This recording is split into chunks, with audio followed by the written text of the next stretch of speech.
तो दोस्तों freaky Friday, जी हाँ दोस्तों, डिज्नी की तरफ से ये एक बेहतरीन मूवी हमें देखने को मिल रही है जो कि सिनेमाघरों में हमें देखने को मिलेगी। तो आज की इस वीडियो के अंदर हम इसी मूवी की पूरी इन्फॉर्मेशन आपको देने वाला है, इसके pre production, releasing, casting factor, detail update के बारे में। तो वीडियो को आप जरूर से लाइक कर दे, चैनल को सब्सक्राइब कर दे, बेल आइकन दबाकर से ऑल पर सेट कर दे। तो वीडियो में आगे बढ़ते हैं और इसकी इन्फॉर्मेशन मैं आपको आगे देता हूँ। फ्रीकी फ्राइडे 2025 में रिलीज होने वाली एक अमेरिकी फंतासी कॉमेडी फिल्म है जिसका निर्देशन निशा गनात्रा ने किया है और लेखन जॉर्डन वीस ने किया है। वॉल्ट डिज्नी पिक्चर्स द्वारा निर्मित यह फ्रीकी फ्राइडे 2003 का सीक्वल है जो मैरी रॉजर्स के 1972 के उपन्यास पर आधारित है और इस फ्रेंचाइजी की 7वीं फिल्म है। Jamie Lee Curtis, Lindsay Lohan, Mark Harmon, Chad Michael Murray, Rosalind Chao, Ryan Malgarini, Christina Vidal Mitchell, Haley Hudson, Stephen Tobolowsky और ल्यूसिल सूंग ने मूल फिल्म से अपनी अपनी भूमिकाएं दोहराई है, जबकि जूलिया बटर्स, सोफिया हेमंस अपनी पहली फीचर फिल्म में और मैनी जैसिंटो भी कलाकारों की सूची में शामिल है। फ्रीकियर फ्राइडे का फिल्मांकन जून से अगस्त 2024 तक हुआ। इसका प्रीमियर 22 जुलाई 2025 को लॉस एंजिल्स के एल कैपिटन थिएटर में हुआ और इसे 8 अगस्त को vault Disney Studios Motion pictures द्वारा सिनेमाघरों में रिलीज किया जाना है। रालना, जेमी ली कर्टिस टेस कोलमैन के रूप में, लिंडसे लोहान, एना कोलमैन, टेस की बेटी, जूलिया बटर्स, हार्पर कोलमैन, अन्ना की बेटी और टेस की पोती, सोफिया हेमंस, लिली डेविस के रूप में, अन्ना की सौतेली बेटी और हार्पर की सौतेली बहन, मैनी जैसिंटो, एरिक डेविस, अन्ना के नए मंगेतर, लिली के पिता और हार्पर के होने वाले सौतेले पिता, मार्क हारमन, रयान, टेस के पति, अन्ना और हैरी के सौतेले पिता और हार्पर के सौतेले दादा, चाड माइकल मरे, जेक, अन्ना के पूर्व प्रेमी, मैत्रेयी रामकृष्णन एला के रूप में, रोजलिंड चाओ, पेई पेई, एक चीनी रेस्तरां मालिक जिसने पहले टेस और अन्ना की मदद की थी, वेनेसा बेयर मैडम जेन के रूप में, एक ज्योतिषी, क्रिस्टीना विडाल मिशेल, मैडी के रूप में,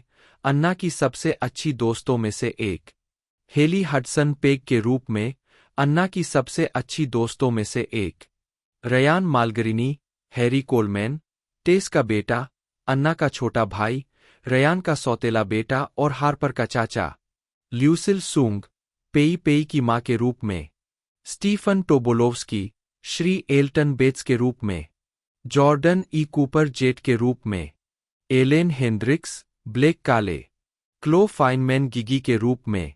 उत्पादन मई 2023 में डिज्नी ने घोषणा की कि fantasy comedy film freaky Friday 2003 का सीक्वल विकास में था, जिसे एलिस हॉलैंडर ने लिखा था, जिसमें जेमी ली कर्टिस और लिंडसे लोहान क्रमशः टेस और अन्ना कोलमैन के रूप में अपनी भूमिकाओं को दोहराने के लिए तैयार थे। 2 मार्च 2024 में लोहान ने पुष्टि की कि सीक्वल सक्रिय विकास में था और निशा गनात्रा को फिल्म का निर्देशन करने के लिए काम पर रखा गया था।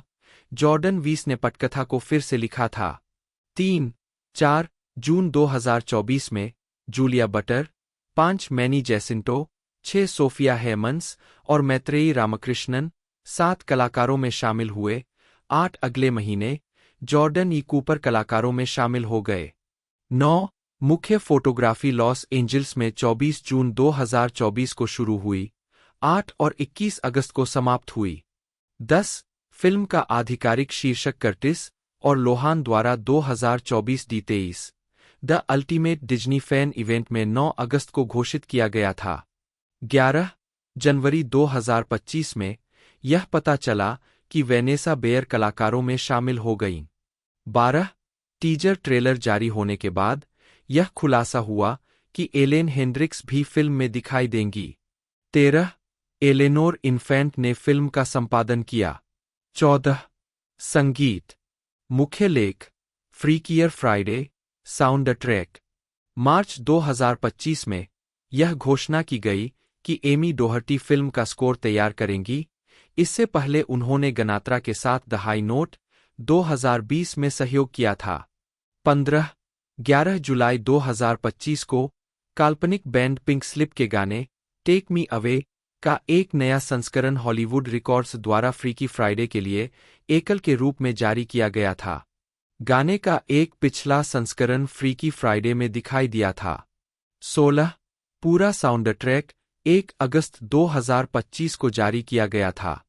17 मुक्त करना फ्रीकियर फ्राइडे का प्रीमियर 22 जुलाई 2025 को लॉस एंजिल्स के एल कैपिटन थिएटर में हुआ और इसे 8 अगस्त को संयुक्त राज्य अमेरिका में सिनेमाघरों में रिलीज किया जाना है। निर्देशक निशा गनात्रा, पटकथा जॉर्डन वीस, कहानी एलिस हॉलैंडर, जॉर्डन वीस पर आधारित मैरी रॉजर्स द्वारा फ्रीकी फ्राइडे द्वारा उत्पादित, Kristin Burr, Andrew Gunn, Jamie Lee Curtis, अभिनीत Jamie Lee Curtis, Lindsay Lohan, Julia Butters, Sophia Hammons, Manny Jacinto, Mark Harmon, छायांकन मैथ्यू क्लार्क द्वारा संपादित एलेनोर इन्फेंट, संगीत एमी डोहर्टी, उत्पादन कंपनियां Walt Disney Pictures, Gunn Films, Burr Productions द्वारा वितरित Walt Disney Studios Motion Pictures. Release की तारीखें 22 जुलाई 2025 एल कैपिटन थिएटर, 8 अगस्त 2025 संयुक्त राज्य अमेरिका। कार्यकारी समय 111 मिनट। 1 देश संयुक्त राज्य अमेरिका। भाषा अंग्रेजी। जॉर्डन वीस, जन्म 28 जनवरी 1993, एक अमेरिकी लेखिका, निर्देशक और निर्माता है।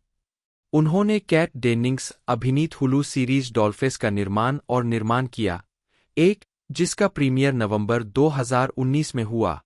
2 वीस ने USC school of cinematic arts से स्नातक होने के तुरंत बाद डॉल्फेस की पटकथा लिखी। 3 नवंबर 2018 में यह बताया गया कि वीस यूनिवर्सल पिक्चर्स और एलिजाबेथ बैंक्स के ब्राउनस्टोन प्रोडक्शंस के लिए डॉक्यूमेंट्री साइंस फेयर का एक कथात्मक रूपांतरण लिख रहे थे। 4 जुलाई 2022 में यह घोषणा की गई कि वीस रोमांटिक कॉमेडी स्वीटहार्ट्स में अपनी फीचर निर्देशन की शुरुआत करेंगी, जिसमें उन्होंने डैन ब्रियर के साथ पटकथा लिखी है। इसका प्रीमियर 31 अक्टूबर 2024 को स्कैड सवाना फिल्म फेस्टिवल में हुआ और 28 नवंबर 2024 को मैक्स पर रिलीज हुआ। 5 मार्च 2024 में हॉलीवुड रिपोर्टर ने खुलासा किया कि वीस ने फ्रीकियर फ्राइडे के लिए पटकथा लिखी थी, जो डिज्नी की 2003 की फिल्म की अगली कड़ी थी, जिसमें जेमी ली कर्टिस और लिंडसे लोहान ने अभिनय किया था। यह 8 अगस्त 2025 को सिनेमाघरों में रिलीज होने वाली है। 6 वेस न्यू लाइन सिनेमा और हॉलो सनशाइन के लिए कर्टिस सिटेनफेल्ड के उपन्यास रोमांटिक कॉमेडी का भी रूपांतरण कर रहे हैं। 7 8 लेखन श्रेय Dollface 2019-22 Harley Quinn episode a seat at the table 2020 sweethearts 2024 निर्देशक भी अजीब शुक्रवार 2025 फ्रीकी फ्राइडे मैरी रॉजर्स द्वारा लिखित एक हास्यपूर्ण बच्चों का उपन्यास है, जिसे पहली बार 1972 में हार्पर एंड रो द्वारा प्रकाशित किया गया था। कथानक 13 वर्षीय एनाबेल एंड्रयूज और उसकी मां के जीवन के एक दिन में सेट किया गया है, जो एक दूसरे के शरीर में एक शुक्रवार बिताते हैं। इस उपन्यास को कई फिल्मों के लिए रूपांतरित किया गया है, सभी वॉल्ट डिज्नी कंपनी द्वारा, और सभी का शीर्षक पुस्तक के समान ही है। एक 1976 में, एक 1995 में, एक 2003 में और एक 2018 में। 2025 में फ्रीकी फ्राइडे को फ्रीकियर फ्राइडे के उपलक्ष्य में पुनः जारी किया गया, जो उपन्यास के 2003 के फिल्म रूपांतरण का आगामी सीक्वल है। 3 कथानक। एक जिद्दी, अव्यवस्थित किशोरी एनाबेल एंड्रयूज एक शुक्रवार की सुबह जागती है और खुद को अपनी मां के शरीर में पाती है, जिसके साथ उसने पिछली रात झगड़ा किया था। एनाबेल अचानक खुद को न्यूयॉर्क परिवार के मामलों की जिम्मेदारी में पाती है और अब उसे अपने छोटे भाई बेन, जिसे एनाबेल ने प्यार से एप फेस उपनाम दिया है और इतना साफ सुथरा घिनौना बताया है कि देखभाल करनी होगी। वह एनाबेल के गायब होने को लेकर चिंतित हो जाती है, जो सुबह खुद जैसी दिख रही थी लेकिन एंड्रयूज के घर से निकलने के बाद गायब हो गई है, और वह अपने पड़ोसी और बचपन के दोस्त बोरिस की मदद लेती है, हालांकि उसे अपनी पहचान के संकट के बारे में बताए बिना। जैसे जैसे दिन बीतता है और एनाबेल के साथ विचित्र और निराशाजनक कारनामों का सिलसिला बढ़ता जाता है, उसे धीरे धीरे अपनी मां के जीवन की कठिनाइयों का एहसास होने लगता है। उसे यह जानकर आश्चर्य होता है कि बेन उसे अपना आदर्श मानता है और बोरिस का असली नाम मॉरिस है, लेकिन उसे लगातार कंजेशन की समस्या है, कम से कम एनाबेल के आसपास, जिसके कारण वह नाक से म और न का उच्चारण ब और ड करता है। जैसे जैसे उपन्यास अपने चरमोत्कर्ष पर पहुंचता है, बेन भी गायब हो जाता है। जाहिर है कि वह एक खूबसूरत लड़की के साथ चला गया है जिसे बोरिस पहचानता नहीं था, लेकिन बेन बिना किसी हिचकिचाहट के उस पर भरोसा करता हुआ दिखाई देता है। चरमोत्कर्ष और अंत में एनाबेल अपनी स्थिति की कठिनाइयों, अपनी मां के स्पष्ट रूप से गायब होने, बच्चों के खोने और इस सवाल से अभिभूत हो जाती है कि उसकी अजीब स्थिति कैसे उत्पन्न हुई और इसका समाधान कब क्या होगा। अंततः यह पता चलता है कि एनाबेल की मां ने ही किसी अज्ञात तरीके से उनके शरीर बदलवाए थे और बेन को ले जाने वाली रहस्यमयी किशोरी सुंदरी एनाबेल के शरीर में श्रीमती एंड्रयूज थी, जिस रूप में वह वापस आ गई है, जिसे श्रीमती एंड्रयूज ने शरीर का उपयोग करते समय एक बदलाव देकर और भी आकर्षक बना दिया था, जिसमें एनाबेल के ब्रेसेज को हटाना भी शामिल था, एक ऐसा अपॉइंटमेंट जिसके बारे में एनाबेल भूल गई थी। और अगर उस दिन वह उसके शरीर में होती तो वह उसे मिस भी कर देती। पात्र। यह लेख मुख्यतः ब्रह्मांडीय शैली में एक कृति या काल्पनिक तत्व का वर्णन करता है। कृपया इसे फिर से लिखने में मदद करें ताकि काल्पनिकता को और स्पष्ट रूप से समझाया जा सके और एक गैरकाल्पनिक परिप्रेक्ष्य प्रदान किया जा सके। नवंबर 2022। जाने कि इस संदेश को कैसे और कब हटाया जाए। एनाबेल एंड्रयूज अव्यवस्थित, विद्रोही और लड़कों जैसी दिखने वाली 13 साल की एनाबेल अपनी मां की दबंगई से जूझती है और मानती है कि बड़ों के लिए यह आसान होता है। जब वह बड़ों की जिम्मेदारियों और चिंताओं का सामना करती है तो वह खुद को अपनी क्षमता से बाहर पाती है। बेन एंड्रयूज उर्फ एपफेस, किशोरावस्था से पहले का छोटा भाई, 6 साल का बेन, एनाबेल के साथ झगड़ा करने में मजा लेता है, जिसके कारण एनाबेल ने उसका उपनाम एपफेस रख दिया है। एनाबेल को पता नहीं, वह और उसके दोस्त एनाबेल की प्रशंसा करते हैं और वह इस उपनाम को सम्मान की निशानी के रूप में धारण करता है। सच्चाई तब सामने आती है जब एनाबेल गलती से उसे एपफेस कह देती है, जबकि उसका मन मिसेज एंड्रयूज के शरीर में होता है। उसके माफी मांगने पर वह स्वीकार करता है कि उसे यह नाम पसंद है, लेकिन वह एनाबेल से यह राज छिपाना चाहता है। मॉरिस बोरिस, एनाबेल का बचपन का दोस्त, वह सैंडबॉक्स वाली घटना के बाद से उससे कुछ हद तक डरता है, जिसमें उसने फावरे से उसका सिर काट दिया था। यह मानते हुए कि एनाबेल बहुत ज्यादा शरारती है, उसने और उसकी मां ने उसे एनाबेल से दूर रहने पर जोर दिया है। उसे एक हंसमुख, आकर्षक और सुंदर युवक के रूप में वर्णित किया गया है और वह श्रीमती एंड्रयूज असल में एनाबेल की मुश्किल भरे दिन में मदद करने की पूरी कोशिश करता है। उसे कभी कभी सांस लेने में तकलीफ होती है, जिसका कारण उसके एडेनोइड्स और संभवतः उसकी अपनी मां के प्रति एक मनोदैहिक प्रतिक्रिया है, जिससे उसकी आवाज नाक से निकलती है, जिससे वह एम और एन अक्षर स्पष्ट रूप से नहीं बोल पाता। इस वजह से एनाबेल हमेशा उसका नाम बोरिस समझती रही है, जबकि असल में वह मॉरिस है। हालांकि जब वह सीमित मात्रा में उपलब्ध पाक सामग्री के साथ एक डिनर पार्टी के लिए बीटलोफ बनाने की पेशकश करता है, तो उसे विपरीत गलतफहमी का सामना करना पड़ता है। उसे लगता है कि वह ज्यादा स्वादिष्ट मीटलोफ बनाकर डिनर बचा लेगा, लेकिन जब वह नई डिश चखती है और उसे स्वादिष्ट पाती है तो वह उससे प्रभावित हो जाती है। एलेन जीन बेंजामिन एंड्रयूज घटनाओं को गति देने और बाद में उन्हें दैवीय तरीके से समाप्त करने के बावजूद श्रीमती एंड्रयूज एनाबेल के शरीर के साथ, जिसे उसने ले लिया है, पुस्तक के अधिकांश भाग में एक अदृश्य पात्र बनी हुई है जो केवल अपने बारे में और दिन के अंत में उसने जो कुछ किया है उसके बारे में बताती है। विषय वस्तु इसके विषयों में सहानुभूति और समझ, पीढ़ीगत संघर्ष, आत्मखोज, प्रेम और पारिवारिक बंधन और वयस्कता शामिल है। 4. उपन्यास सहानुभूति की अवधारणा पर गहराई से प्रकाश डालता है, क्योंकि एक माँ और बेटी शरीर बदलती है, एक दूसरे के जीवन की गहरी समझ को बढ़ावा देती है। यह उन आम संघर्षों और गलतफहमियों को भी संबोधित करता है जो पीढ़ियों के बीच, खासकर माता-पिता और उनके किशोर बच्चों के बीच उत्पन्न हो सकते हैं। माँ और बेटी दोनों एक दूसरे के जीवन में आगे बढ़ते हुए व्यक्तिगत विकास और आत्मखोज से गुजरती है। सीक्वल उपन्यास मैरी रॉजर्स ने एंड्रयूज परिवार को लेकर 2 सीक्वल लिखे।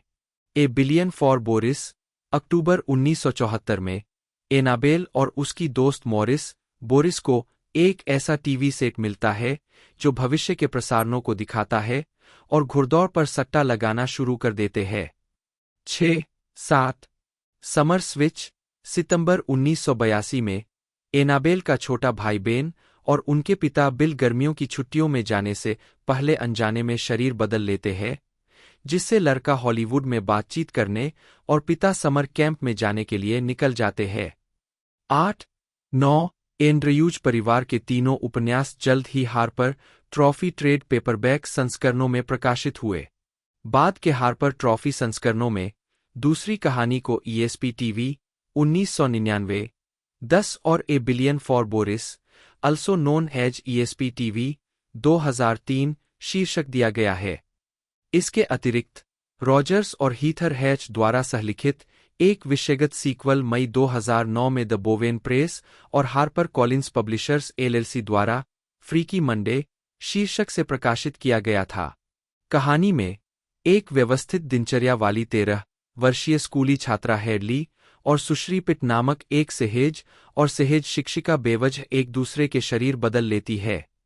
पिछली किताबों की तरह यह जोड़ी एक त्वरित समाधान की तलाश में है, लेकिन इस प्रक्रिया में एक दूसरे के लिए सम्मान का स्तर भी पाती है। 11-12 फिल्म रूपांतरण इस उपन्यास को वॉल्ट डिज्नी कंपनी द्वारा कई फिल्मों में रूपांतरित किया गया, जिससे सफल टाइटल फ्रेंचाइजी का निर्माण हुआ। वॉल्ट डिज्नी पिक्चर्स ने पहली बार 1976 में रॉजर्स द्वारा लिखित पटकथा के साथ नाट्य फिल्म रिलीज की, जिसमें एलेन और एनाबेल एंड्रयूज की मुख्य भूमिकाओं में बारबरा हैरिस और जोडी फोस्टर ने अभिनय किया। 1995 में स्टूडियो ने इसका दूसरा रूपांतरण रिलीज किया, जिसका premiere American Broadcasting Company ABC पर the Wonderful World of Disney की एक्सक्लूसिव फिल्मों के एक भाग के रूप में हुआ। इस प्रोजेक्ट का नाम डिज्नीज फ्रीकी फ्राइडे था और इसमें शेली लॉन्ग और गैबी हॉफमैन ने एलेन और एनाबेल एंड्रयूज की भूमिकाएं निभाईं। इस फिल्म में दोनों किरदार अनजाने में जादुई ताबीजों की मदद से शरीर बदल लेते हैं, जब वे दोनों एक दूसरे के साधारण से दिखने वाले अस्तित्व से ईर्ष्या करते हैं। डिज्नी ने बाद में 2003 में थिएटर फिल्म रिलीज की, जिसमें जेमी ली कर्टिस और लिंडसे लोहान ने क्रमशः टेस और एना कोलमैन की भूमिकाएं निभाईं। 13 रहस्यमयी तरीकों से दोनों के बीच अदलाबदली हो जाती है। एक बुजुर्ग चीनी महिला द्वारा अपनी बेटी के रेस्टोरेंट में उनकी बहस सुनने के बाद उन्हें दिए गए फॉर्च्यून कुकीज के अंदर के कागजों पर लिखे शब्दों के जरिए दूसरे उपन्यास का हवाला देते हुए, फिल्म के अंत में रेस्टोरेंट की मालकिन अपनी मां को एक बार फिर दूसरों के जीवन में दखल देने से रोकती है, क्योंकि वह टेस के बेटे और पिता को जादुई फॉर्च्यून कुकीज देने की कोशिश करती है। डिज्नी चैनल और डिज्नी थिएट्रिकल प्रोडक्शंस ने इसी नाम के संगीत नाटक पर आधारित एक और टेलीविजन फिल्म बनाई, जिसका प्रीमियर अगस्त 2018 में हुआ। हेडी ब्लिकेनस्टाफ ने मां की अपनी भूमिका दोहराई, जबकि कोजी जुहल्सडॉर्फ ने उनकी बेटी का किरदार निभाया। मुख्य पात्रों के नाम क्रमशः कैथरीन और एली ब्लेक कर दिए गए। 13 इसके अतिरिक्त एक सीमित नाटकीय रिलीज और पहली सीक्वल पुस्तक का रूपांतरण 1985 में ए बिलियन फॉर बोरिस शीर्षक के साथ जारी किया गया था। बाद में 1988 में सीबीएस पर प्रसारण की शुरुआत करने से पहले फिल्म को 1987 में डिज्नी चैनल पर पेपरव्यू टेलीविजन के माध्यम से जारी किया गया था। स्रोत सामग्री के प्रति वफादार कथानक के साथ फिल्म में आवर्ती पात्रों को दिखाया गया। एनाबेल एंड्रयूज के रूप में मैरी टार्नर, एलेन एंड्रयूज के रूप में सैली स्टार्क, बोरिस हैरिस के रूप में स्कॉट टिलर और बेंजामिन एपफेस एंड्रयूज के रूप में सेठ ग्रीन। 14 1984 में दूसरे सीक्वल उपन्यास का एक टेलीविजन फिल्म रूपांतरण समर स्विच शीर्षक से जारी किया गया था। विश्लेषण: उपन्यास और फिल्म की तुलना करने पर एक बाहरी प्रभाव की उपस्थिति में अंतर देखा जा सकता है, जो अक्सर झगड़ती मां और बेटी को उनकी इच्छा के विरुद्ध बदल देता है। यह बदलाव दोनों पात्रों को नायक बनाता है। प्रत्येक फिल्म बदलाव से कुछ समय पहले शुरू होती है और उनके बीच के संघर्षों को दर्शाती है, फिर अलग-अलग पात्रों के दैनिक जीवन में उनके संघर्षों का अनुसरण करती है और अंततः एक दूसरे के लिए सम्मान का एक अतिरिक्त स्तर प्राप्त करती है। पहली फिल्म में रॉजर्स ने एनाबेल के लिए एक शौक जोड़ा, जिसमें एक महत्वपूर्ण प्रतियोगिता शामिल है, जिसके लिए उसकी मां के पास अनुभव और कौशल की कमी है, जो फिल्म का चरमोत्कर्ष है। यह जोड़ प्रत्येक बाद के रूपांतरण में किसी न किसी रूप में शामिल किया गया है। 1976 की फिल्म में वाटर स्कीइंग, 1995 के रूपांतरण में प्रतिस्पर्धी डाइविंग, 2003 की फिल्म में बैटल ऑफ द बैंड्स संगीत प्रतियोगिता और संगीत के 2018 के रूपांतरण में एक स्कूल प्रायोजित स्कैवेंजर हंट। इसके अतिरिक्त 2003 की फिल्म में मां के चरित्र के लिए एक साथ एक महत्वपूर्ण घटना जोड़ी गई, जिसमें उसकी शादी का रिहर्सल डिनर भी शामिल है। पहली फिल्म में मॉरिस को बोरिस नाम के एक पात्र में बदल दिया गया है और कहानी को उसके प्रतिद्वंद्वी के रूप में शुरू करने के बजाय उसे एनाबेल के प्रेमी के रूप में समायोजित किया गया है। 1995 और 2003 के रूपांतरणों में भूमिका को क्रमशः ल्यूक और जेक नाम दिया गया है। प्रत्येक फिल्म में बेटी की चेतना उसके शरीर में होने के कारण पात्र को हास्यपूर्ण रूप से मां से प्यार हो जाता है।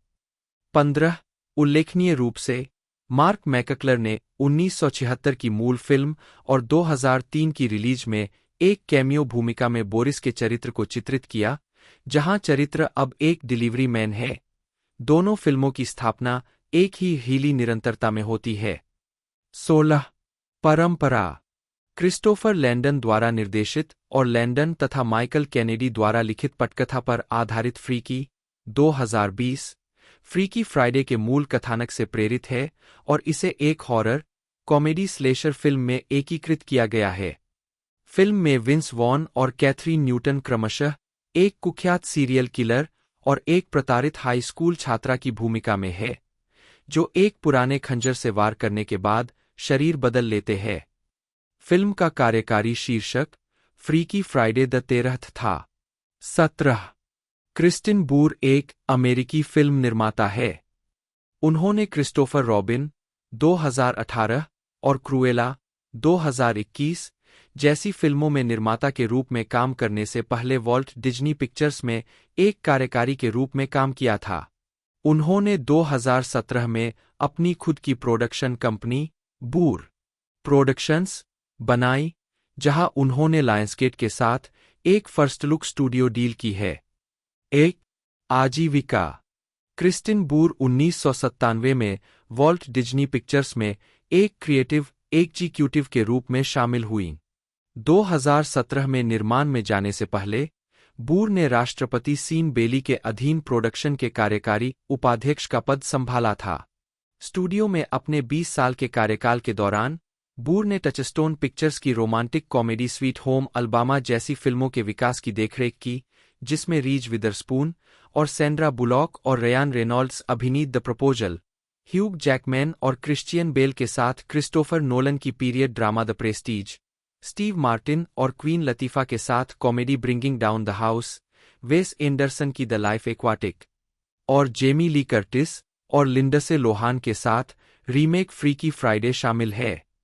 2 डिज्नी में उनकी अंतिम परियोजनाओं में से एक संगीत में मैरी पॉपिंस रिटर्न्स थी, जो डिज्नी की 1964 की फिल्म मैरी पॉपिंस की अगली कड़ी थी, जिसका निर्देशन रॉब मार्शल ने किया था, जिसमें एमिली ब्लंट, लिन-मैनुअल मिरांडा और मेरिल स्ट्रीप ने अभिनय किया था। 2017 में बूर अपनी खुद की प्रोडक्शन कंपनी बूर प्रोडक्शंस 2 का नेतृत्व करने के लिए चली गई, जो मार्क फोर्स्टर की क्रिस्टोफर रॉबिन के साथ लॉन्च हुई, जो डिज्नी की विनी द पूह फ्रेंचाइजी का लाइव एक्शन फॉलोअप था, जिसमें ए मिलने के परिकथा चरित्र की शीर्षक भूमिका में इवान मैकग्रेगर ने अभिनय किया था। 3 यह परियोजना तब विकसित हुई जब बूर ने सहनिर्माता ब्रिघम टेलर को आश्वस्त किया, जिन्होंने मूल रूप से 2003 में डिज्नी को परियोजना के लिए पिच किया था, फिल्म पर विकास को फिर से शुरू करने के लिए। 4 यह फिल्म 3 अगस्त 2018 को रिलीज हुई और अपने पहले महीने के बाद दुनिया भर में 150 मिलियन अमेरिकी डॉलर कमाए। इसके बाद बूर ने निकेलोडियन की animated series Dora the explorer पर आधारित पैरामाउंट पिक्चर्स के लिए डोरा and the lost city of gold का निर्माण किया। 5-6 बूर ने नेटफ्लिक्स क्रिसमस म्यूजिकल जिंगल जंगल का निर्माण किया, जिसका संगीत जॉन लीजेंड ने दिया था, और इसमें ऑस्कर विजेता फॉरेस्ट व्हिटेकर और कीगन माइकल की सहित पूरी तरह से अश्वेत कलाकार थे। यह नवंबर 2020 में रिलीज हुई। क्रूएला मई 2021 में रिलीज हुई, जो 101 डेलमेटियंस के खलनायक की मूल कहानी है, जिसमें एमा स्टोन ने क्रूएला डेविल की भूमिका निभाई है। 2022 में उन्होंने निकोलस केज और पेड्रो पास्कल अभिनीत comedy the Unbearable Weight of Massive Talent का निर्माण किया। बूर ने HBO मैक्स के लिए लेस्ली ग्रेस अभिनीत बैटगर्ल का भी निर्माण किया, जिसे रिलीज से हटा दिया गया और बंद कर दिया गया। 7 बूर का लायंसगेट के साथ पहला सौदा है, और वह स्टीवन रोली द्वारा लिखित द गनकल, जिन्होंने पहले लिली एंड द ऑक्टोपस लिखा था, और हेलेन होआंग द्वारा लिखित द किस क्वोशंट सहित उपन्यासों के फीचर रूपांतरण विकसित कर रहे हैं। जूलिया बटर्स, जन्म 15 अप्रैल 2009, एक अमेरिकी अभिनेत्री है। उन्हें film once upon a time in Hollywood 2019 में उनकी भूमिका के लिए जाना जाता है, जिसके लिए उन्हें सर्वश्रेष्ठ युवा अभिनेता अभिनेत्री के लिए क्रिटिक्स चॉइस मूवी अवार्ड के लिए नामांकित किया गया था, और द फैबेलमैन्स 2022 में रेगी फैबेलमैन की भूमिका के लिए भी जाना जाता है। प्रारंभिक जीवन। बटर्स का जन्म लॉस एंजल्स, कैलिफोर्निया में हुआ था। उनके पिता एक डिज्नी एनिमेटर है, जिन्होंने फ्रोजन और राल्फ ब्रेक्स द इंटरनेट जैसी फिल्मों में काम किया है। 2-3 आजीविका। जूलिया बटर ने अपने करियर की शुरुआत विज्ञापनों से की थी। उनकी पहली बोलने वाली भूमिका क्रिमिनल माइंड्स में गैबी की भूमिका थी। 2016 में बटर ने अमेजन प्राइम वीडियो श्रृंखला ट्रांसपेरेंट में एला की आवर्ती भूमिका को चित्रित किया। 5 उस वर्ष के अंत में उन्होंने ABC सिटकॉम अमेरिकन हाउसवाइफ में अन्ना कैट ओटो के रूप में अभिनय करना शुरू किया। 6 जब क्वेंटिन टारनटिनो अपनी नवीं film once upon a time in Hollywood की पटकथा लिख रहे थे, तो उन्होंने बटर को टेलीविजन पर देखा और बाद में उन्हें बाल कलाकार ट्रूडी फ्रेजर की भूमिका में कास्ट किया।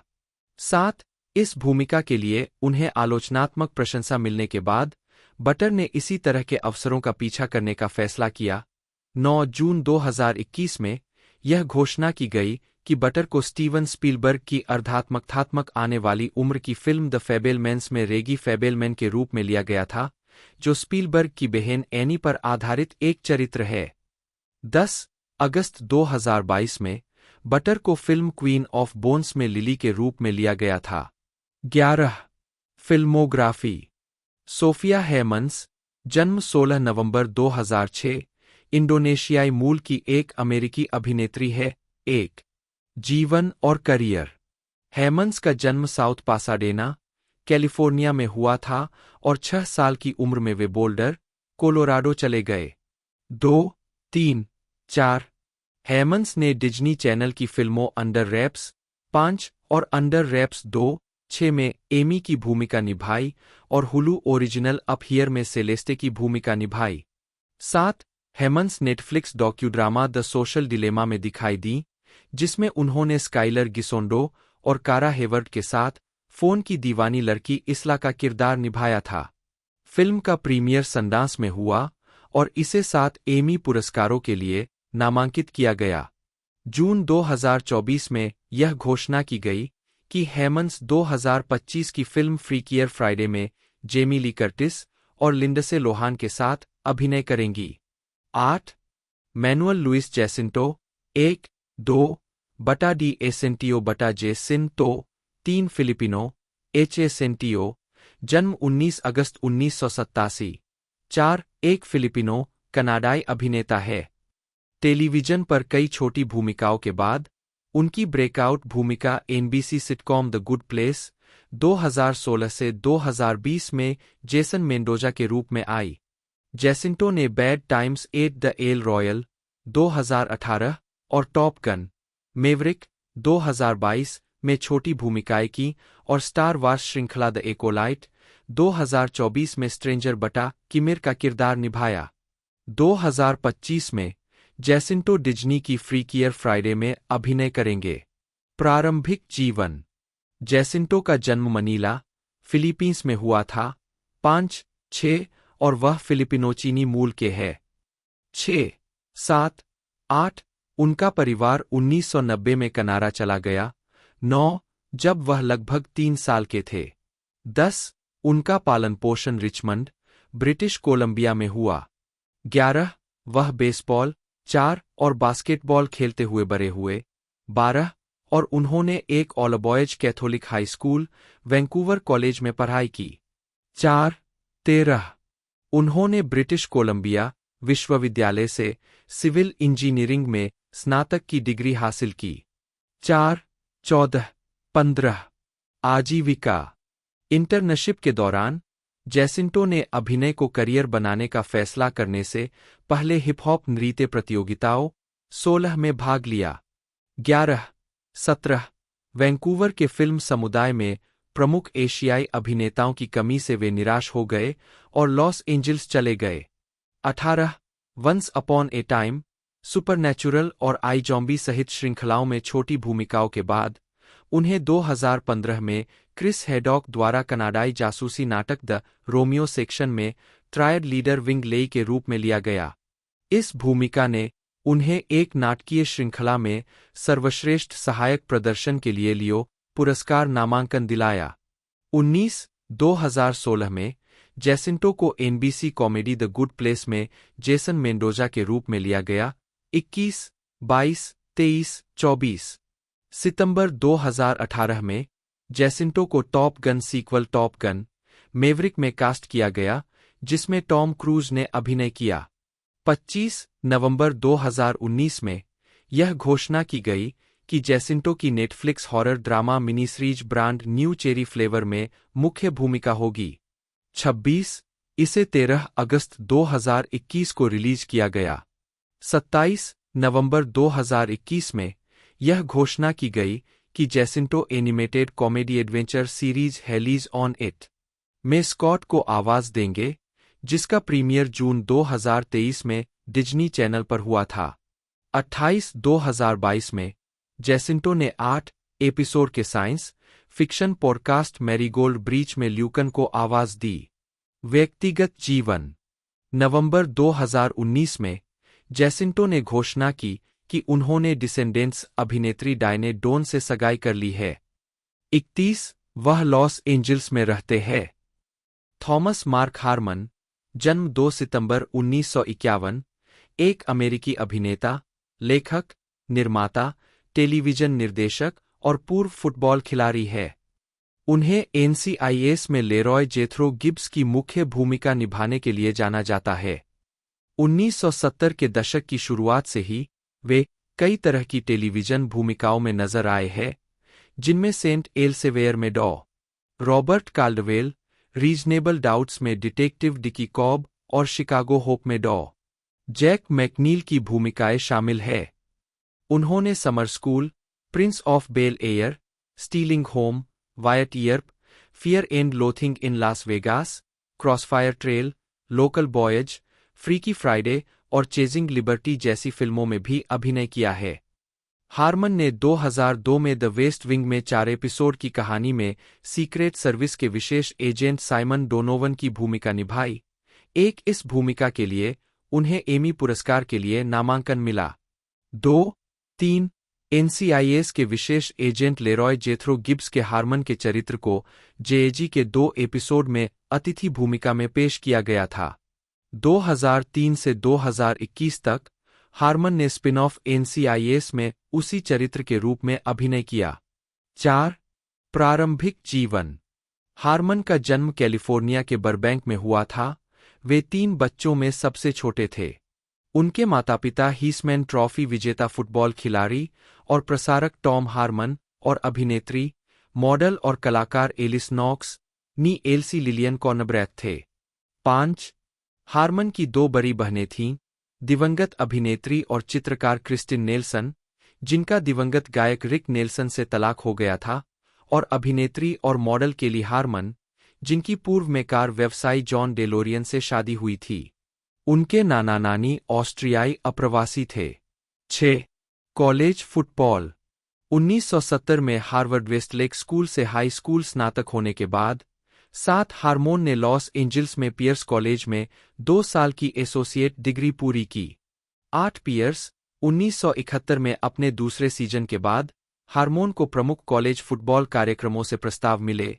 9 अंततः उन्होंने ओक्लाहोमा की जगह यूसीएलए को चुना। 10 हालांकि पिछले सीजन 1971 में सूनर्स देश में दूसरे स्थान पर रहे थे, जबकि ब्रुइंस 2 जुलाई 2001 के रिकॉर्ड पर लड़खड़ा गए थे, जो पैक 8 में सबसे आखिरी स्थान पर था। 11 कैलिफोर्निया विश्वविद्यालय, लॉस एंजल्स में स्थानांतरित होने के बाद। 12 उन्होंने 1972 और 1973 ब्रुइंस के लिए क्वार्टरबैक के रूप में शुरुआत की। 13-14 अपने पहले गेम के दौरान उनकी यूसीएलए टीम ने 2 बार के राष्ट्रीय चैंपियन नेब्रास्का कॉर्नहुस्कर्स को आश्चर्यजनक रूप से हरा दिया। 5-15-16 ब्रुइंस शीर्ष रैंक वाले हस्कर्स के लिए 18 अंकों के घरेलू अंडरडॉग थे, लेकिन एले कोलिजियम में एफ्रेन हेरेरा द्वारा देर से किए गए फील्ड गोल पर 20-17 से जीत हासिल की। 17 अपने वरिष्ठ वर्ष में हार्मन को सर्वांगीण उत्कृष्टता के लिए राष्ट्रीय फुटबॉल फाउंडेशन पुरस्कार मिला। 13-18-19 कोच पेपर रॉजर्स के विशबोन ऑफेंस में क्वार्टरबैक के रूप में अपने 2 वर्षों के दौरान यूसीएलए ने 17 से 5.773 का रिकॉर्ड बनाया।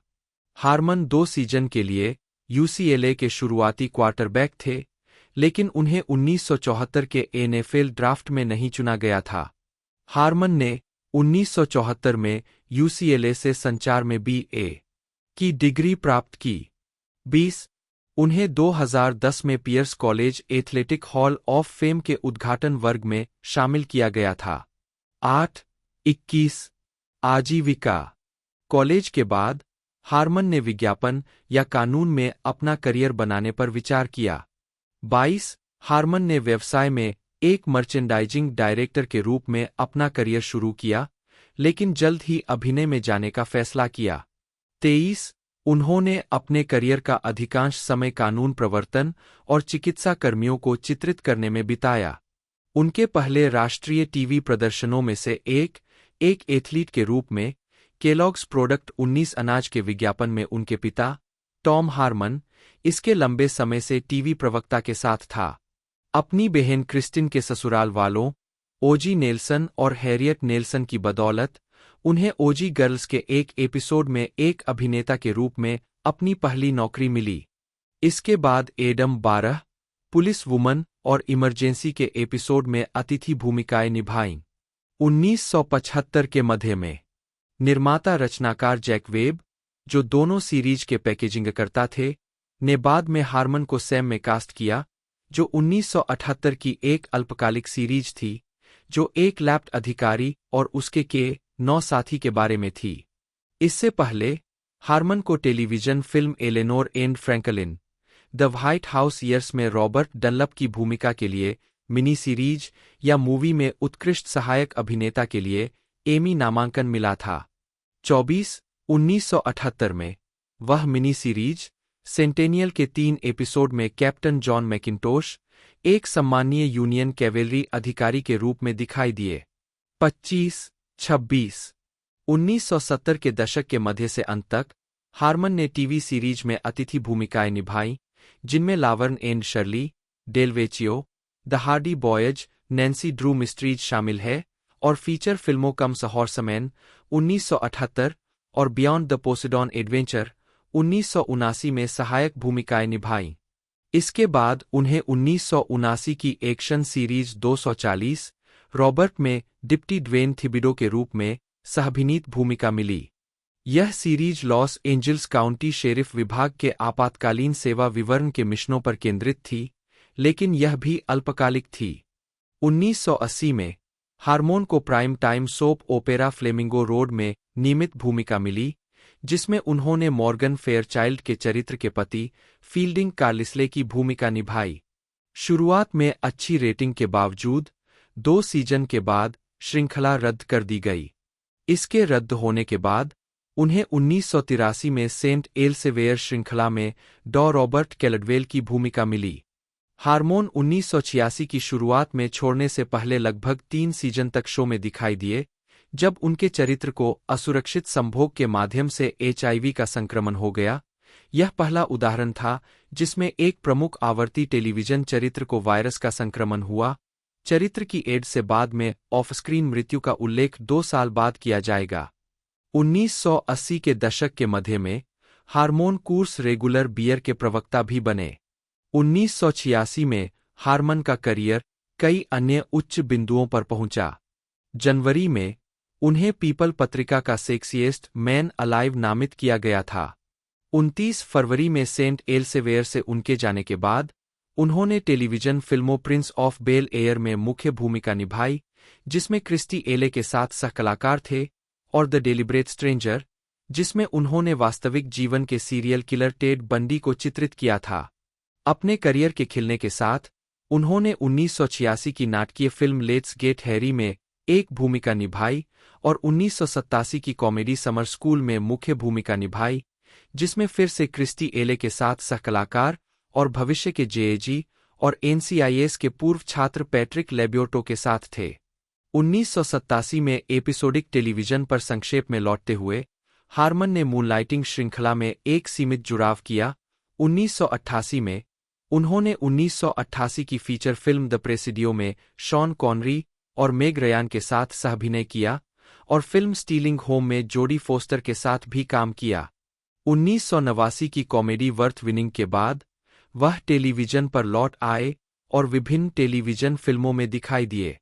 उद्धरण वांछित हार्मन की अगली नियमित टेलीविजन भूमिका एनबीसी सीरीज रीजनेबल डाउट्स में 2 सीजन 1991 से 1993 के लिए शिकागो पुलिस जासूस डिकी कॉब के रूप में थी। 1993 में वह CBS comedy western series Hearts of the West में एक एपिसोड में रोडियो जोकर की भूमिका में दिखाई दिए, जिसमें उनके साथ एनसीआईएस के भावी कलाकार सीन मरे भी थे। 1994 में उन्होंने वेस्टर्न फिल्म वायट ईयर्प में एक भूमिका निभाई। 1995 में हार्मोन ने एबीसी श्रृंखला चार्ली ग्रेस में अभिनय किया, जिसमें उन्होंने एक निजी अन्वेषक की भूमिका निभाई। 31 श्रृंखला केवल 1 सीजन तक चली। 32 जिसके बाद वह श्रृंखला शिकागो होप में चिकित्सा कार्यक्रमों में लौट आए, जिसमें उन्होंने 1996 से 2000 तक डॉ. जैक मैकनील की भूमिका निभाई। 33 उन्होंने 1998 की mini series from the earth to the moon के एक एपिसोड में अंतरिक्ष यात्री वैली शिर्रा की भूमिका भी निभाई।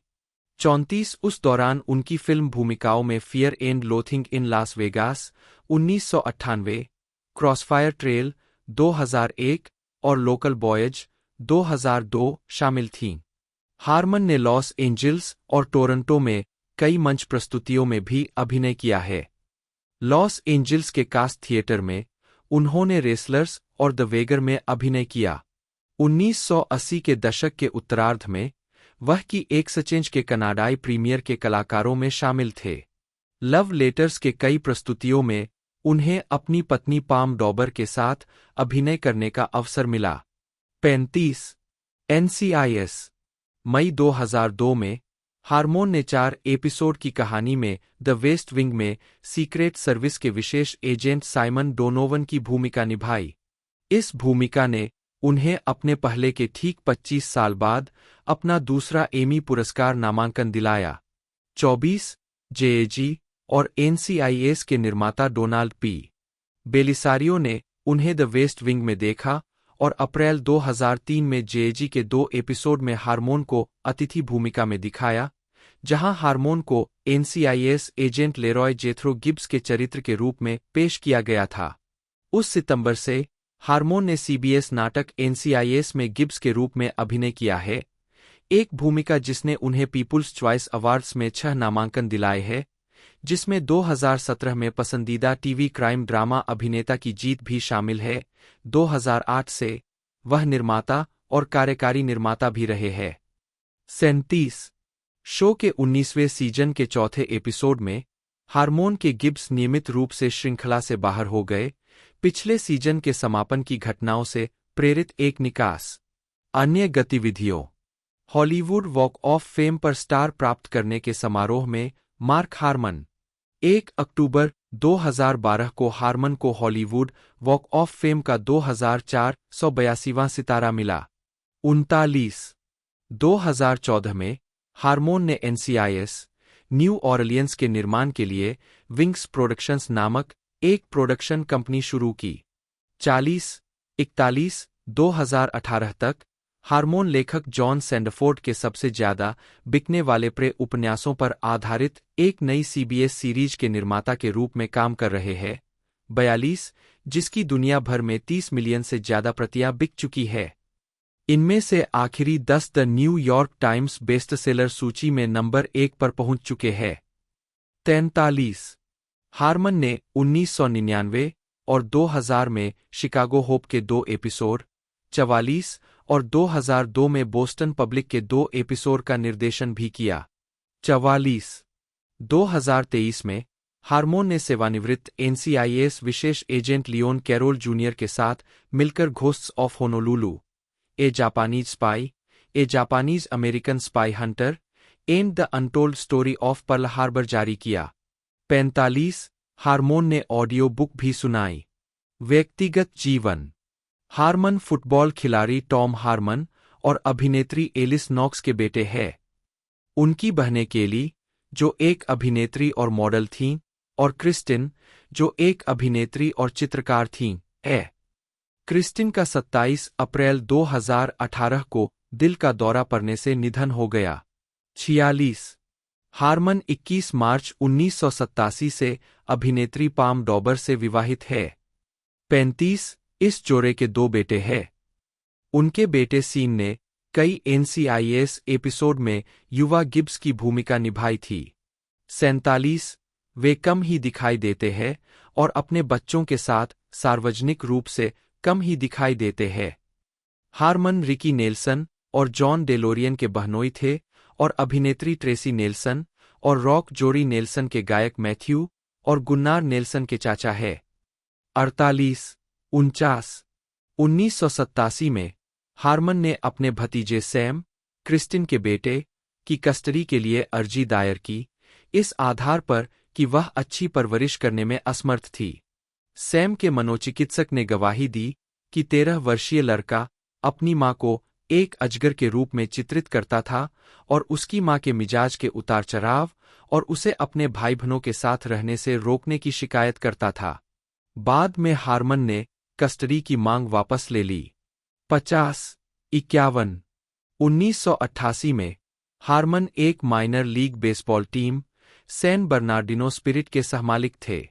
उसी सीजन में केन ग्रिफी जूनियर ने टीम के लिए खेला था और अगले सीजन में उन्हें सिएटल मेरिनर्स में मेजर लीग के लिए बुलाया गया था। हार्मन ने टीम और उनके घरेलू मैदान फिस्कलिनी फील्ड का इस्तेमाल उस फिल्म, जिसमें वे मुख्य भूमिका में थे, के शुरुआती और अंतिम दृश्यों के लिए किया था, जिसमें उन्होंने अभिनय किया था। 1996 में हार्मन ने अपने ब्रेंटवुड स्थित घर के बाहर एक कार दुर्घटना में शामिल 2 किशोर लड़कों को बचाया। एक यात्री गंभीर रूप से झुलस गया, लेकिन अपनी चोटों से बच गया। एमी डोहर्टी एक आयरिश संगीतकार, कंडक्टर और फिल्म एवं टेलीविजन के लिए ऑर्केस्ट्रेटर है। वह ड्रीमवर्क्स के लिए एनिमेटेड फीचर फिल्म के लिए संगीत तैयार करने वाली पहली महिला है। 2. उनकी सबसे प्रमुख कृतियां Spirit Untamed 2021, 3-4, 5 Undone 2019, Here and Now 2018, Love You to Date 2019, the High Note 2020, 6-7 Battle at Big Rock 2019, 8 Happiest Season 2020, She Hulk, Attorney at Law 2022 और ब्लू आई समुराई 2023 है। अपने रचना कार्य के अलावा उन्होंने Star Trek, discovery, Star Trek, Picard, Fargo, the umbrella academy और Altered carbon सहित कई टीवी श्रृंखलाओं के लिए संगीत का संचालन किया है। 9-3 और लेडी गागा और 50 सेंट सहित संगीतकारों के लिए। 2. आजीविका 2013 में लॉस एंजिल्स में पूर्णकालिक रूप से जाने से पहले 3 एमी लंदन, दक्षिण कोरिया, वियतनाम, भारत और स्पेन में रहीं, काम किया और पढ़ाई की। 10. उन्होंने बर्कली कॉलेज ऑफ म्यूजिक के फिल्म, टेलीविजन और वीडियो गेम के लिए स्कोरिंग में मास्टर्स प्रोग्राम से मैग्ना कम लाउड के साथ स्नातक की उपाधि प्राप्त की, जहां उन्हें हॉवर्ड शोर स्कॉलरशिप से सम्मानित किया गया। 11. उन्होंने ट्रिनिटी कॉलेज, डबलिन से संगीत में स्नातक की डिग्री प्राप्त की है। 3. 2016 में एमी एक संडांस कंपोजर फेलो बनी। 12. उन्हें प्रसिद्ध स्काईवॉकर रेंच में गहन Sundance Institute music and sound design lab में भाग लेने के लिए 500 से अधिक संगीतकारों में से चुना गया था।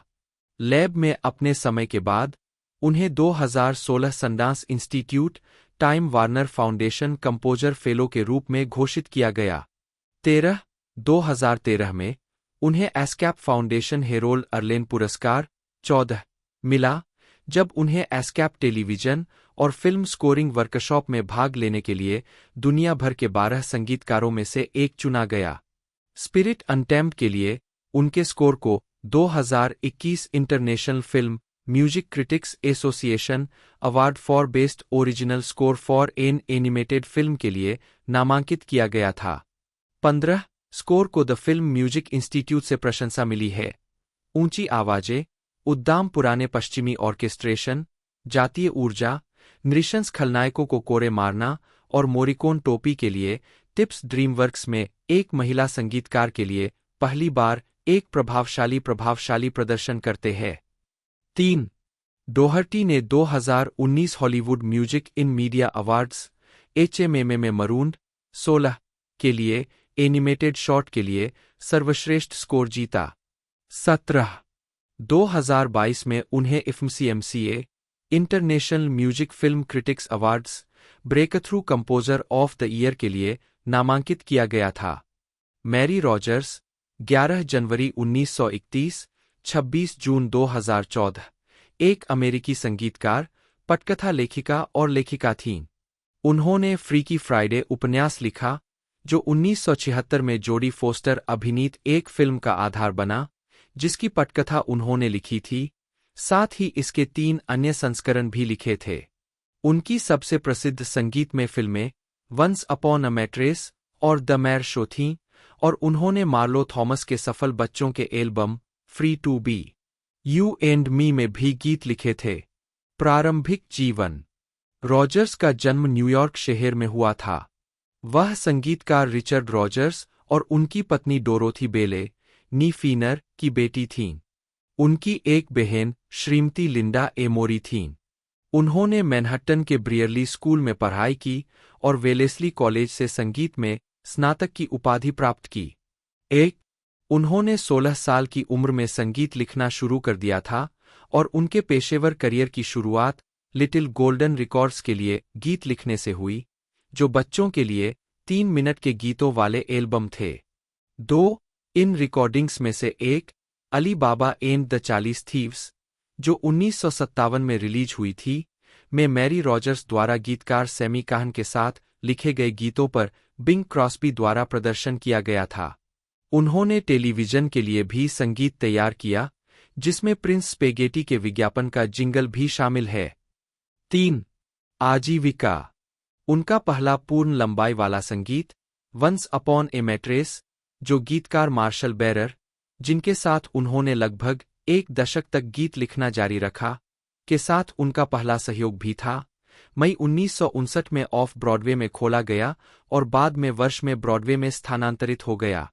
शो के 244 प्रदर्शनों के शुरुआती दौर के बाद 4 यूएस टूर 1960 में, लंदन के वेस्ट एंड में एक प्रोडक्शन 1960 में भी, 3 टेलीविजन प्रोडक्शंस 1964, 1972 और 2005 में, और ब्रॉडवे पुनरुद्धार 1996 हुए।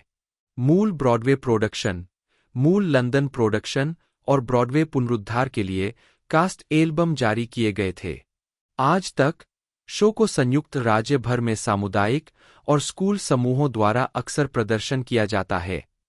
5 उनकी एक और महत्वपूर्ण रचना परियोजना द मैर शो थी, जो मैड पत्रिका पर आधारित एक संगीतमय समीक्षा थी। यह जनवरी 1966 में ऑफ ब्रॉडवे पर शुरू हुई और कुल 871 प्रदर्शनों तक चली। गोडार्ड लेबरसन द्वारा निर्मित एक मूल कलाकारों का एल्बम कोलंबिया मास्टरवर्क्स द्वारा जारी किया गया था।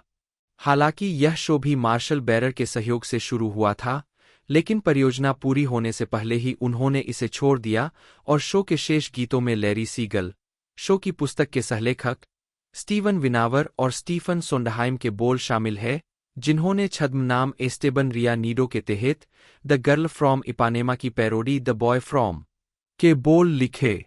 6 उनके किसी भी अन्य शो को उतनी सफलता नहीं मिली, लेकिन उन्होंने संगीत और रिव्यू के लिए भी संगीत लिखा। ब्रॉडवे पर पहला डेवी जोन्स का लॉकर बिल बेयर्ड की कठपुतलियों के साथ था, जिसका मोरोस्को थिएटर में 28 मार्च से 11 अप्रैल 1959 तक 2 सप्ताह तक प्रदर्शन हुआ था। उन्होंने गीत भी लिखे थे। 7, 8, 9 अन्य में from A to Z 1960, hotspot 1963, working 1978 और फिलिस न्यूमैन का one woman show the mad woman of Central Park West 1979 शामिल है। रॉजर्स के संगीत का एक रिव्यू है, लव शीर्षक से, जिसकी कल्पना और निर्देशन रिचर्ड माल्टबी जूनियर ने किया था, जून 1993 में न्यूयॉर्क शहर के 88 में चला। 10, 11 बाद में उन्होंने बच्चों की किताबें लिखीं, जिनमें सबसे उल्लेखनीय है लोकप्रिय फ्रीकी फ्राइडे 1972, जिसे एक फीचर फिल्म 1976 में रिलीज में बनाया गया था, जिसके लिए उन्होंने पटकथा लिखी थी, और इसे 1995 में टेलीविजन के लिए और फिर 2003 में सिनेमाघरों के लिए फिर से बनाया गया, जिसकी पटकथा हीथर हैच और लेस्ली डिक्सन ने मैरी रॉजर्स की किताब पर आधारित लिखी थी। 12, 13 फ्रीकी फ्राइडे की प्रेरणाओं में से एक थॉर्न स्मिथ का उपन्यास टर्नअबाउट था। छोटे बच्चों के लिए कई चित्र पुस्तकों के बाद, जब वह एक नई बाल पुस्तक पर विचार कर रही थी, तो उन्हें याद आया कि जब मैं 14 साल की थी, तब मैंने थॉर्न स्मिथ का टर्नअबाउट नामक एक उपन्यास पढ़ा था और मुझे बहुत पसंद आया था। यह एक ऐसा उपन्यास था जो बेहद मज़ेदार और हास्यप्रद था। मुझे लगा कि मैं इसे बच्चों के उपन्यासों में किशोरों के लिए अनुकरण कर सकती हूँ।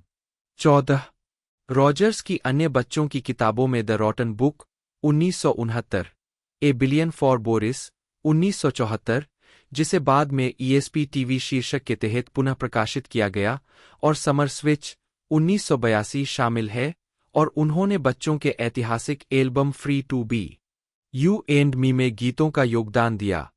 15 उन्होंने संगीत थिएटर के लिए लेखन में कुछ संक्षिप्त प्रयास किए, जिसमें उनकी पुस्तक फ्रीकी फ्राइडे, जॉन फोर्स्टर द्वारा संगीत और गीत की विशेषता का रूपांतरण शामिल है, जिसे 1991 में थिएटर वर्क्स यूएसए द्वारा प्रस्तुत किया गया था, और the griffin and the minor canon, जिसे म्यूजिक थिएटर ग्रुप द्वारा निर्मित किया गया था।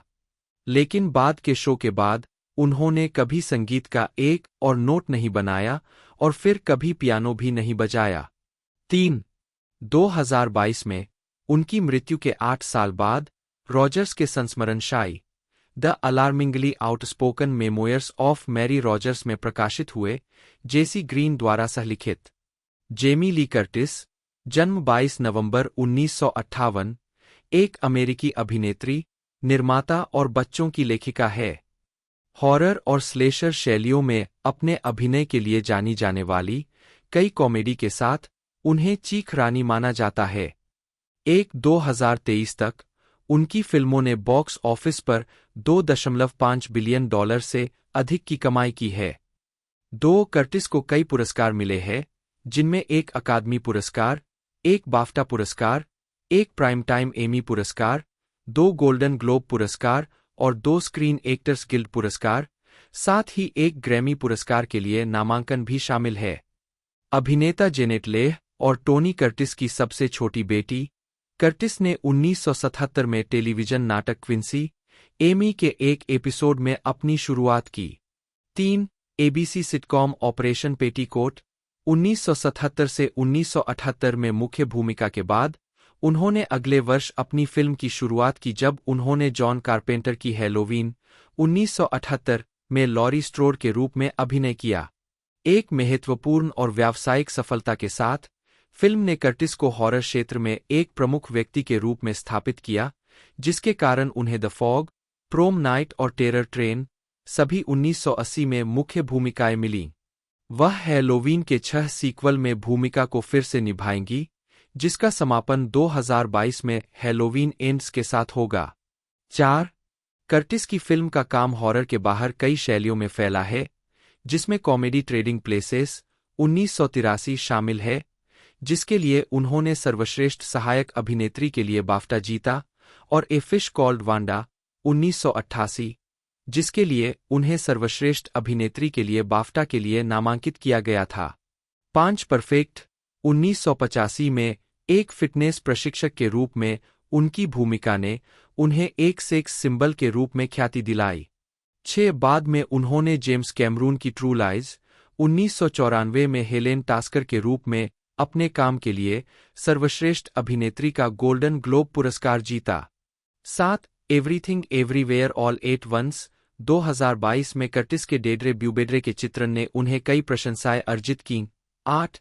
9. उनकी अन्य फिल्मों में blue steel 1990, my girl 1991, the Taylor of Panama 2001, freaky Friday 2003, Christmas with the Kranks 2004, knives out 2019 और द लास्ट शोगर्ल 2024 शामिल है, जिसके लिए उन्हें अपना चौथा बाफ्टा नामांकन मिला।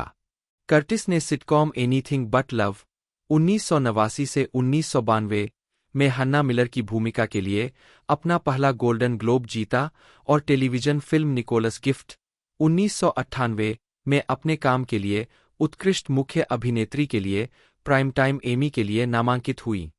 10.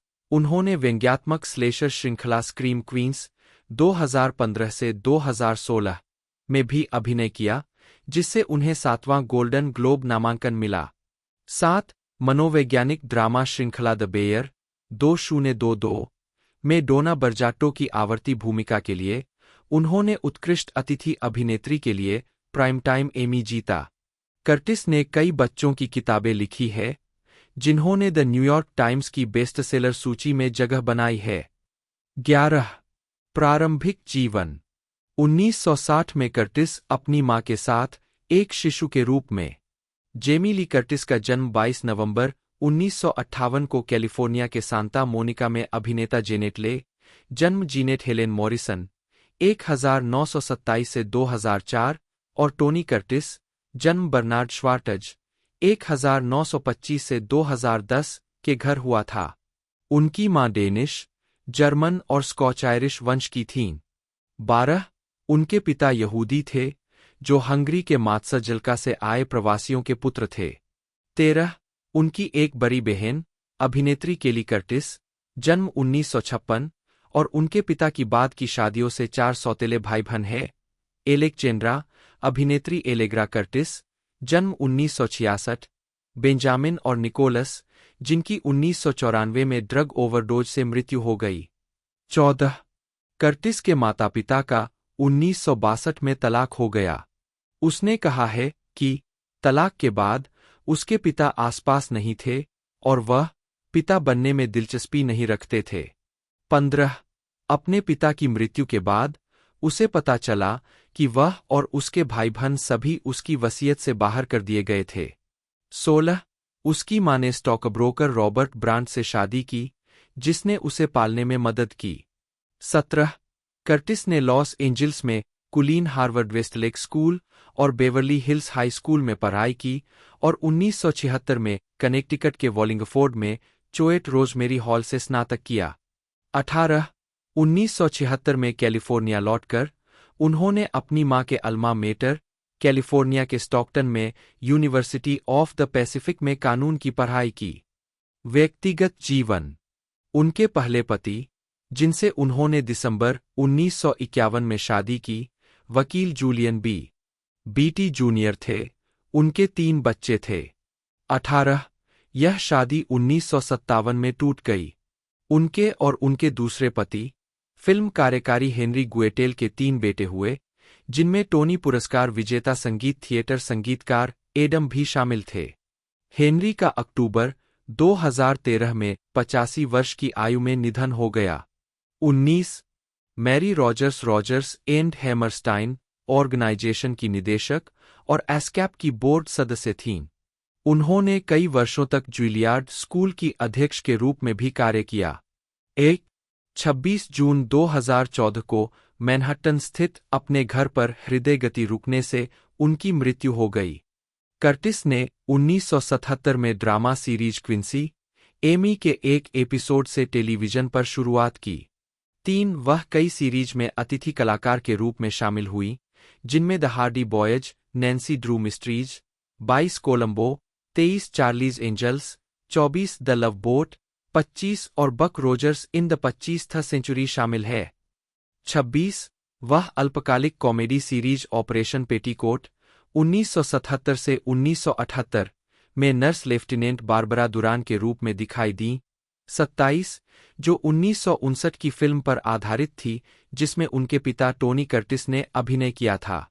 कर्टिस मैच गेम के कई एपिसोड में गेम शो पैनलिस्ट भी थीं।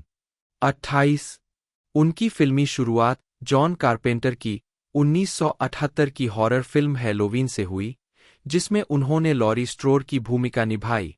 यह फिल्म एक बड़ी सफलता थी और अपने समय की सबसे ज्यादा कमाई करने वाली स्वतंत्र फिल्म मानी गई, जिसने एक क्लासिक हॉरर फिल्म के रूप में प्रशंसा अर्जित की।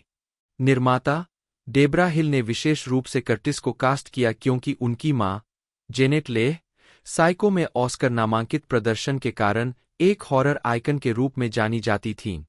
29 वह हैलोवीन फ्रेंचाइजी में भी 7 बार लौटीं।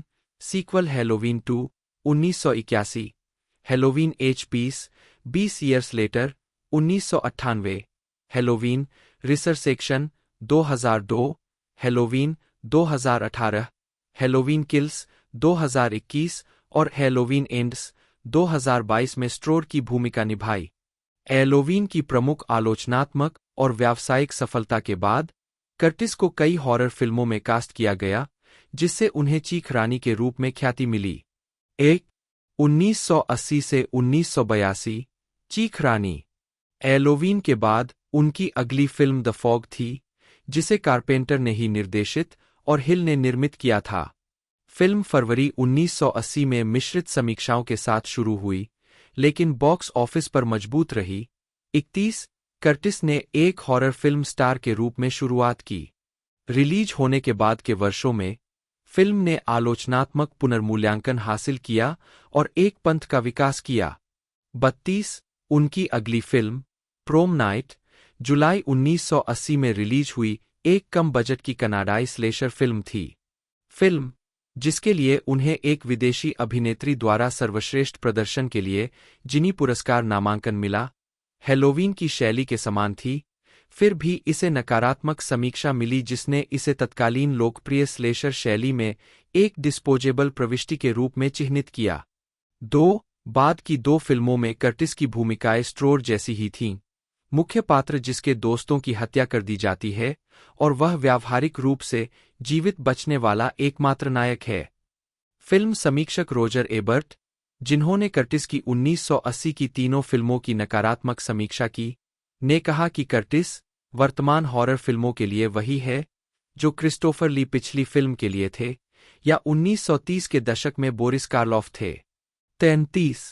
1981 में वह कारपेंटर के दोस्त रिचर्ड फ्रैंकलिन द्वारा निर्देशित ऑस्ट्रेलियाई थ्रिलर फिल्म रोर गेम्स में स्टेसी कीच के साथ दिखाई दीं। उनके आयात, जिसे फिल्म के अमेरिकी वितरक एवीसीओ एम्बेसी पिक्चर्स द्वारा अनुरोध किया गया था, को एक्टर्स इक्विटी की सिडनी शाखा द्वारा चुनौती दी गई थी। 35 हालांकि फिल्म ऑस्ट्रेलिया में बॉक्स ऑफिस पर धमाका कर गई और बाद में फ्रैंकलिन को कर्टिस की भूमिका का आकार नहीं बढ़ाने का पछतावा हुआ, लेकिन इसने एक पंथ का अनुसरण हासिल किया और क्वेंटिन टारनटिनो द्वारा इसका समर्थन किया गया। 36 उसी वर्ष कर्टिस ने हैलोवीन 2 में लॉरी स्ट्रोड की अपनी भूमिका दोहराई। उन्होंने टेलीविजन फिल्मों Death of a Centerfold, the Dorothy Stratten Story में अभिनय किया। 1983 से 1989 ट्रेडिंग प्लेसेस और स्थापित अभिनेत्री। 1989 के प्राइम टाइम एमी अवार्ड्स में कर्टिस 1983 की ट्रेडिंग प्लेसेस में एक दयालु वेश्या की भूमिका ने कर्टिस को अपनी हॉरर क्वीन की छवि से बाहर निकलने में मदद की। फिल्म एक बड़ी आलोचनात्मक और व्यावसायिक सफलता थी और कर्टिस को सहायक भूमिका में सर्वश्रेष्ठ अभिनेत्री का बाफ्टा पुरस्कार मिला।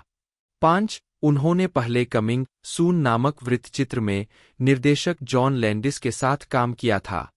स्टूडियो ने मूल रूप से कर्टिस की कास्टिंग पर आपत्ति जताई थी क्योंकि वह मुख्य रूप से हॉरर फिल्मों से जुड़ी थीं। कास्टिंग के सभी लोगों ने सोचा कि लैंडिस पागल है और उसने मुझे वह हिस्सा देकर अकेले ही मेरे जीवन की दिशा बदल दी, कर्टिस ने बाद में कहा। 39 अगले वर्ष Curtis romantic drama film love letters और कॉमेडी ड्रामा ग्रैंडव्यू, यूएसए में दिखाई दीं। 1985 में कर्टिस को जॉन ट्रेवोल्टा के साथ फिल्म परफेक्ट में एक वर्कआउट इंस्ट्रक्टर के रूप में कास्ट किया गया था। हालांकि उनकी भूमिका ने उन्हें एक सेक्स सिंबल के रूप में ख्याति दिलाई, 6 फिल्म आलोचनात्मक और व्यावसायिक रूप से फ्लॉप रही। इसके बाद से इसने एक पंथ अर्जित किया है और रोलिंग स्टोन पत्रिका के साथ 1994 के एक साक्षात्कार में क्वेंटिन टारनटिनो ने फिल्म को बहुत कम सराहा कहा। 42 उसी वर्ष कर्टिस ने शेली डुवेल की टॉल टेल्स एंड लीजेंड्स के एक एपिसोड में एनी ओक्ले के रूप में अभिनय किया। 43 1986 में उन्होंने एचबीओ फिल्म में एज समर्स डाई में बेट्टे डेविस के साथ अभिनय किया। उनके प्रदर्शन के लिए उन्हें मुख्य भूमिका में सर्वश्रेष्ठ अभिनेत्री के लिए बाफ्टा पुरस्कार 5 और सर्वश्रेष्ठ अभिनेत्री मोशन पिक्चर कॉमेडी या म्यूजिकल के लिए गोल्डन ग्लोब पुरस्कार के लिए नामांकित किया गया था। 7 उसी वर्ष कर्टिस ने टॉम हुल्स और रे लियोटा के साथ फिल्म डोमिनिक एंड यूजीन में अभिनय किया। 44 टेलीविजन पर उनकी पहली अभिनीत भूमिका situation comedy series anything but love में रिचर्ड लुइस के साथ आई, जो 1989 से 1992 तक 4 सीजन तक चली। हन्ना मिलर के रूप में उनके प्रदर्शन के लिए उन्हें सर्वश्रेष्ठ अभिनेत्री के लिए golden globe award, television series musical या कॉमेडी 7 और एक नई टीवी सीरीज में पसंदीदा अभिनेत्री के लिए पीपल्स चॉइस अवार्ड मिला। 45 1990 से 1999 निरंतर सफलता और ट्रू लाइज। कर्टिस को एक्शन थ्रिलर ब्लू स्टील 1990 में उनके प्रदर्शन के लिए सकारात्मक समीक्षा मिली, जिसे कैथरीन बिगेलो ने निर्देशित किया था। अगले वर्ष वह अपने ट्रेडिंग प्लेसेस के सहकलाकार डैन अक्रोयड के साथ माई गर्ल में दिखाई दीं। फिल्म एक बड़ी व्यावसायिक सफलता थी और इसके बाद 1994 में एक सीक्वल माई गर्ल 2 आई। 1992 में कर्टिस ने रोमांटिक फंतासी फिल्म फॉरएवर यंग में मेल गिब्सन के साथ अभिनय किया। अगले वर्ष वह मनोवैज्ञानिक थ्रिलर मदर्स बॉयज में दिखाई दीं।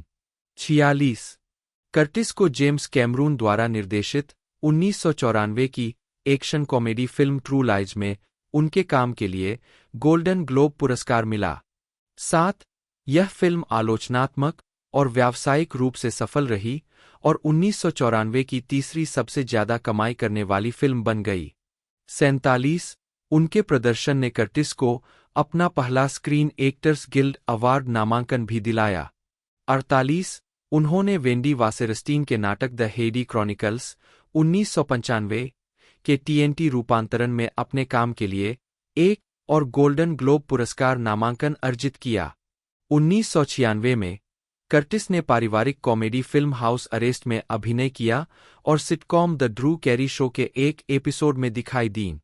49 कर्टिस 1997 में फियर्स क्रिएचर्स में अपने 3 सहकलाकारों जॉन क्लीज, केविन क्लाइन और माइकल पॉलिन के साथ दिखाई दीं। हालांकि यह फिल्म एक मामूली व्यावसायिक सफलता थी, जिसने 2000 से 2006 फ्रीकी फ्राइडे और सेवानिवृत्ति 2000 में कर्टिस को Hasty Pudding woman of the year पुरस्कार चर्वन से सम्मानित किया गया और वह डैनी डेविटो और बेट्टे मिडलर अभिनीत crime comedy film Drowning Mona में दिखाई दीं। अगले वर्ष उन्होंने जासूसी thriller film the Taylor of Panama में जेफरी रश की पत्नी की भूमिका निभाई और बिली बॉब थॉर्नटन की डैडी एंड देम में दिखाई दीं। इसके अलावा 2001 में उन्होंने animated Christmas film Rudolph the red nosed Reindeer and the Island of Misfit Toys में क्वीन कैमिला की आवाज दी। वह 2002 में हैलोवीन रिसर्जेक्शन में दिखाई दीं। 2003 में कर्टिस को Disney comedy film freaky Friday में लिंडसे लोहान के साथ कास्ट किया गया था। फिल्म की शूटिंग कैलिफोर्निया के पैसिफिक पैलिसेड्स में पैलिसेड्स हाई स्कूल में हुई थी, जहां कर्टिस और गेस्ट अपने बच्चों के साथ रहते थे। कर्टिस को उनके प्रदर्शन के लिए प्रशंसा मिली। द न्यूयॉर्क टाइम्स के एओ स्कॉट ने तर्क दिया कि वह अपना अब तक का सबसे अच्छा काम करती है। 55 जबकि एंटरटेनमेंट वीकली ने उनके प्रदर्शन को शानदार कहा। 56 उनके प्रदर्शन ने उन्हें सर्वश्रेष्ठ अभिनेत्री, मोशन पिक्चर कॉमेडी या म्यूजिकल के लिए गोल्डन ग्लोब पुरस्कार के लिए एक और नामांकन दिलाया। 7 उन्हें उसी वर्ष audiobook the Jamie Lee Curtis audio collection के लिए बच्चों के लिए सर्वश्रेष्ठ स्पोकन वर्ड एल्बम के लिए ग्रैमी पुरस्कार नामांकन भी मिला। 2004 में उन्होंने Christmas comedy film Christmas with the cranks में अभिनय किया, जिसकी आलोचकों ने खूब आलोचना की, लेकिन बॉक्स ऑफिस पर यह सफल रही। अगले वर्ष वह comedy film the kid and I में अपने ट्रू लाइज सहकलाकार अर्नोल्ड श्वार्ज़नेगर के साथ स्वयं के रूप में दिखाई दी और सीबीएस कार्यक्रम ए होम फॉर द हॉलीडेज की मेजबानी की। 58 अक्टूबर 2006 में कर्टिस ने एक्सेस हॉलीवुड को बताया कि उन्होंने अपने परिवार पर ध्यान केंद्रित करने के लिए अपने अभिनय करियर को अलविदा कह दिया है। तो रिलीज़ ये एलियस थिएटर में 22 जुलाई को की गई थी और इसे अब एक तरह से रिलीज़ किया जा रहा है सिनेमाघरों में। पहले लिमिटेड लोगों के लिए रिलीज़ किया गया था और इंडिया में और जगह इसकी जो रिलीजिंग डेट है वो 8 अगस्त 2025 है। और इसके बाद OTT पर जब ये आएगी, ये जहाँ तक अंदाज़ा लगाया जा रहा है OTT पर ये डिज्नी प्लस एक तरह से हॉटस्टार या जियो हॉटस्टार पर ये हमें देखने को मिल जाएगी। बाकी इसके जो बजट के बारे में बात की जाए तो बजट इसका बताया नहीं गया है। तो ये 8 अगस्त को हमें सिनेमाघरों में देखने को मिल रही है और आप कितना इसका इंतज़ार कर रहे हैं कमेंट करके जरूर से बताइएगा। बाकी आज की इस वीडियो में इतना ही, मिलता है अगले वीडियो में।